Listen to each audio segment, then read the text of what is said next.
है। तो मुज़ाफ मुज़ाफिले से मिलकर के बन जाएगा मजरूर, जार हरफ जार का मजरूर बन जाएगा। तो मैं बेदार होता हूँ अल्लाह के नाम पर, व जिक्र ही, और उसके जिक्र पर, यानी मैं अल्लाह के नाम और उसके जिक्र के साथ बेदार होता हूँ। व जिक्र ही के नीचे यहाँ पे जेर क्यों आया?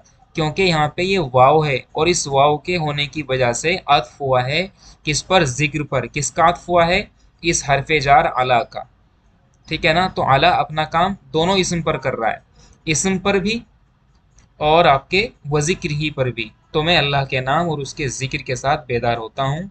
अस्ताइद्दु, मैं तैयारी करता हूँ। इस्ताअद्दा यस्ताइद्दु का मतलब होता है तैयारी करना।